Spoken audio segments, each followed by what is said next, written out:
On that cool September morning, nothing foretold trouble. The Pacific Ocean fully justified its name, its surface smooth as glass. The sun was just beginning to rise above the horizon, painting the sky in gentle shades of pink. James Warren, as usual, was preparing his gear on the deck of the research vessel Marine Wanderer. His team, consisting of 5 experienced divers, was methodically checking the equipment. Sarah Chen, a marine biology specialist, was adjusting her underwater camera. Mike Peterson, a former military diver, was inspecting the air tanks. Rachel O'Neill, a marine ecologist, was calibrating instruments to measure water temperature and salinity. Thomas Rodriguez, a navigation expert, was studying current maps on his tablet. James checked the weather forecast on his smartphone for the 100th time.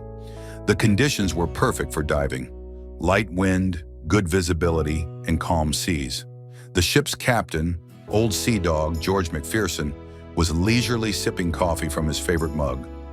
He had been commanding the Marine Wanderer for 15 years and knew every bolt on his vessel. Early in the morning, the team began the standard communication checks. The radios worked flawlessly, and the positioning systems showed precise coordinates.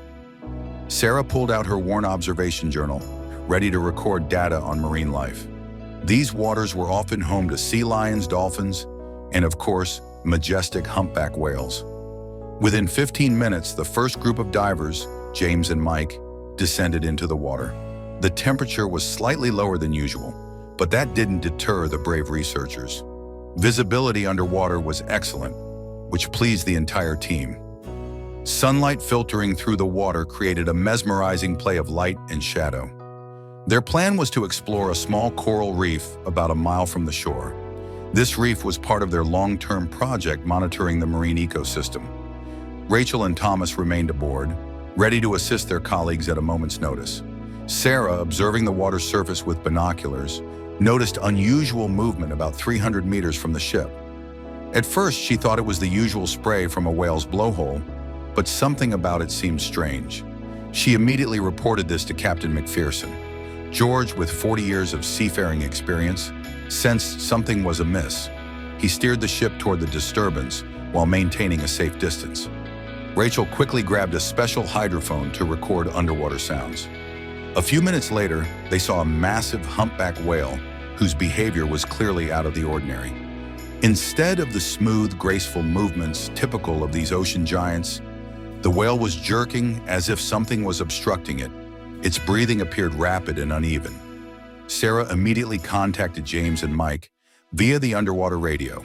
The divers stopped their routine work and carefully headed toward the whale's location. They understood the risks of approaching a potentially distressed animal of such size.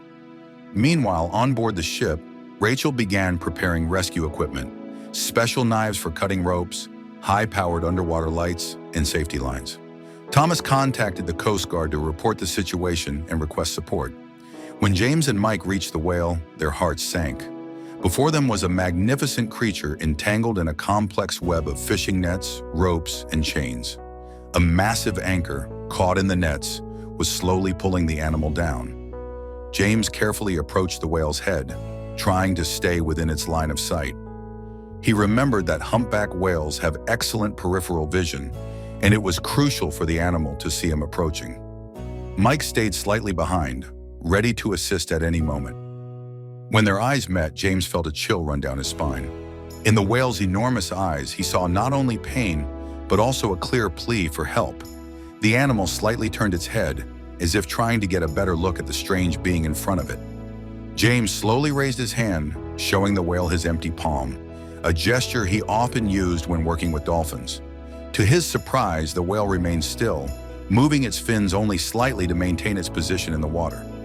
20 minutes later, the second team of divers, Sarah and Rachel, arrived at the scene with additional equipment. They began systematically photographing the tangled gear to better understand the structure of this deadly trap. Thomas, remaining on the ship with the captain, coordinated the team's actions and maintained communication with the approaching Coast Guard vessel. He also started drafting a detailed report, documenting every action taken by the team. The first priority was identifying the most dangerous areas of entanglement. Using a high-resolution underwater camera, Sarah documented every knot and tangle. They paid special attention to areas where the ropes had cut into the whale's skin. James began working on freeing the tail fin, the most hazardous part of the operation, as a single blow from the massive tail could be fatal for a diver. However, the whale seemed to understand the importance of what was happening and tried to keep its tail as still as possible.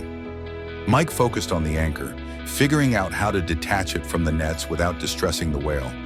The anchor weighed about 1.5 tons and needed to be disconnected without letting it plunge to the seabed abruptly.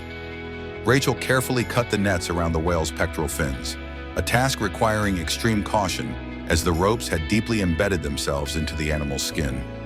Fortunately, the Coast Guard vessel arrived soon after. On board was a marine mammal veterinarian, Dr. Emily Parker, along with an additional rescue team. They immediately deployed specialized equipment for lifting heavy objects. Dr. Parker dove into the water to assess the whale's condition. She found several deep wounds where the ropes had cut into the whale's skin. Luckily, none were life-threatening. The team quickly devised a clear plan of action. First, they needed to free the whale's head and blowhole, then work on the rest of its body, leaving the anchor for last. Each rescuer was assigned a specific task. The most challenging part was removing the ropes from the whale's mouth. James, the most experienced member of the team, took on this task. He slowly approached the whale's head, speaking softly to it through his diving regulator. Air bubbles rose around him, creating a surreal dance in the sunlight. The whale seemed to understand his intentions. It slightly opened its mouth, allowing James to examine the tangled gear inside. Inside, he found several thick ropes wrapped around the whale's tongue and palate, explaining why the animal had difficulty feeding. Removing the ropes from the mouth took nearly an hour. Throughout this time, the whale remained remarkably calm, occasionally moving its tongue to help James access the most challenging spots. Each successfully removed piece of rope brought visible relief to the animal. After completing the first stage, the team took a break to refill their air tanks and rest briefly. On the surface, they discussed their next steps. They still needed to free most of the whale's body and deal with the anchor. The water temperature started to rise, making the work slightly more comfortable. After the break, Sarah and Rachel resumed cutting the nets around the whale's body.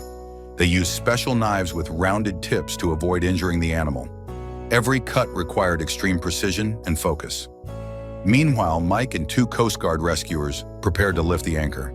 They secured special inflatable pontoons to it, which would help control its descent once detached from the nets. An hour later, most of the nets were removed from the whale's body. The wounds left behind appeared inflamed, but not critical. Dr. Parker periodically checked the whale's condition, noting that its breathing had become more steady and calm. The most dramatic moment came during the anchor detachment. The team spent almost an hour preparing for this operation. The inflatable pontoons were in place, and the safety lines were secured. All that remained was to cut the last ropes tying the anchor to the whale. When the moment came, James signaled everyone to take their positions. Mike began carefully cutting the final ropes, while the others controlled the anchor's movement. The whale, as if sensing the importance of the moment, remained almost motionless. When the last rope was cut, the anchor slowly descended, controlled by the pontoons and safety lines. The team held their breath as the massive structure gradually disappeared into the ocean depths.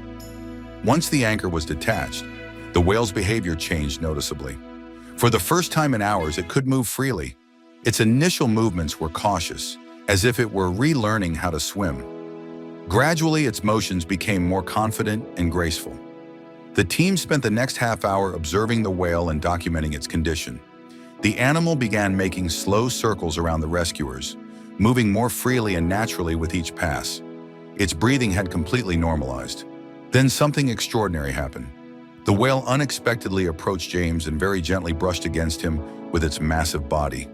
The gesture was so delicate and intentional, it seemed almost surreal. The moment lasted only a few seconds, but it left an indelible impression on everyone present. Afterward, the whale performed a series of graceful movements, resembling figure eights. It swam with astonishing ease, as if dancing in the water. Its fins sliced through the ocean with remarkable elegance, creating small whirlpools that resembled underwater tornadoes. Sarah managed to capture these movements on camera, knowing such footage was a rare treasure. The team gradually began to distance themselves from the whale. giving it more space to explore its newfound freedom. They carefully observed as the animal tested its range of motion. Each movement became more assured and expansive. Dr. Parker conducted a final assessment from a distance, noting that despite the numerous wounds and scars, the whale's overall condition appeared satisfactory. Most of the injuries would likely heal naturally within a few weeks. Then the whale unexpectedly surfaced and released a powerful spout of water from its blowhole. This spray was far stronger than usual, as if the animal was expressing its joy and relief. The droplets, illuminated by the setting sun, created a small rainbow in the air. For the next 15 minutes, the team watched as the whale performed a series of spectacular breaches. Each time its enormous body leaped above the water's surface, everyone aboard both vessels was awestruck. The splashes reached dozens of meters into the air. Thomas, continuing his documentation, noted that such behavior was unusual for a recently rescued animal. Typically, whales try to leave the scene of such a stressful event as quickly as possible, but this whale seemed intent on expressing its gratitude. Eventually, the whale slowly swam past the ship, allowing every team member a close look. In the golden light of the setting sun, its wet skin shimmered with shades of gray and blue. Rachel observed that some scars on the whale's body were old, possibly from previous encounters with fishing gear. This highlighted the importance of their work and the need for more responsible disposal of fishing equipment. By evening, the whale began heading north at a slow but steady pace. Its movements were confident and deliberate. The team speculated it was heading toward fish-rich areas where large groups of humpback whales typically gathered during the summer feeding season. The sunset painted the ocean in golden hues as the team began packing up their equipment. James made a final check of the coordinates to precisely mark the location of this incredible rescue. Captain McPherson marked the point on his navigation charts. That evening, on their way back to shore, the team held a detailed debriefing. They analyzed each step of the rescue, noting the most effective techniques and strategies. They emphasized the importance of staying calm and methodical despite the high-stress situation. The next morning, the team gathered at their organization's office to compile a detailed report. They carefully described all the methods and techniques used, knowing this experience could benefit other rescue teams. James particularly highlighted the whale's remarkable calmness and willingness to accept human help. In his 20 years of working at sea, he had never encountered such a level of mutual understanding between a human and a marine giant. Mike conducted a thorough analysis of the recovered fishing gear.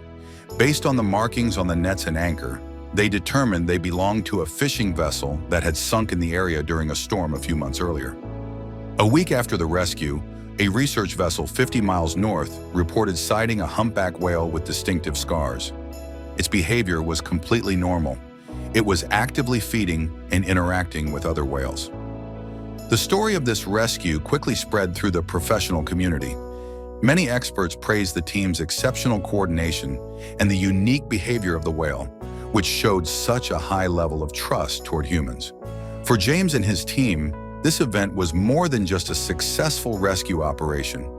It was a remarkable example of how two completely different species could interact and understand each other in a critical situation. The coordinates of this site were later added to the database of marine rescue services as an area requiring heightened attention. Regular patrols began more frequent inspections of the region for abandoned fishing gear.